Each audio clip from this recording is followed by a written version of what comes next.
Igbo mụrụ nze m ọzọ ekenekwa masị m nke onye chi na nzere ebe bere ugo bere nke si ibe ya ebe asị ka nkukwa ya ụmụnne m ndị Igbo ajụrụ onye na-ekwu maka ọ na-abụ nwoke kwudowe ihe soro ya Igbo nji eje ọgụ Igbo nji eme ọnụ ọ ka bụ n'ụlọ ọrụ ndị Mazi-UC ka unu nọ n'elu ya ụmụnne m unu na-anya ife mgbadoro ife onyonyo iji eso nkwenye dịka onye Igbo ife nke a pụtara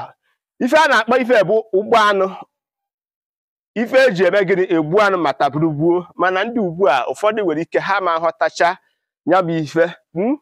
ịma na n'oge gara aga ka m kọwara ọtụtụ ife dị iche iche gbasara mgbaisa Igbo ekwu n'oge mbụ na ndị Igbo bụ the science of the old not because of ihe gbasara religion na gịnị kewapụrụ Igbo fa na-afụtazi onwe ha ka ji asị na nọ ndị ọcha wetara civilization have already started from the Igbo land. So onwe ebe ị ga-afụ ihe na-egosi gị na abụrọ n'ala Igbo ka ị ga-afụ ya ife bụ ụgbọ anụ and osisi eji arụ ife bụ osisi siri ike ụfọdụ na-eji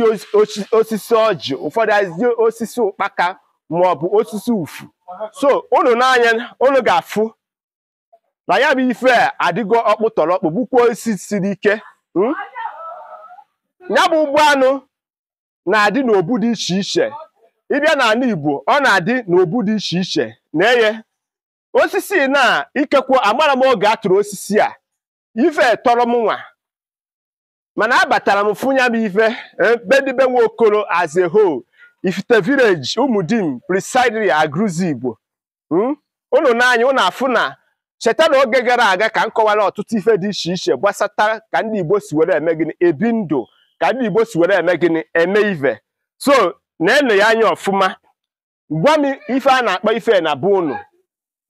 ịgwakwa m ife a na-akpọ ya n'oyibo achọrọ m onye ọbụla ga-agwanụ m ife a na-akpọ ife bụ ụgbọ anụ n'oyibo ọ ga-erite ife onyinye n'aka m #5,000 so gbasara m ozi a cheta na ọ bụ na nchọpụta na mmekọrịta Igbo ka nwa bụ Mazi-UC nọ cheta na isiokwu anyị bụ kedu ife ga-eme ka ala Igbo wee dị mma so ọ bụrụ na ọ bụ mbụ ka ị na-afụ ife ozi m asị gị nnọọ sonyere m ma gbasara m ozi sonyere my Facebook page and also my YouTube page tinyere m akara subscribe ma on your link for notification bell oge ọbụla m wejere ife ozi ka ị nwee ike ije gere ya Igbo mụrụ nze Igbo mụrụ ọzọ aka mbụ onye nke unu bụ Mazi-UC ndewonu.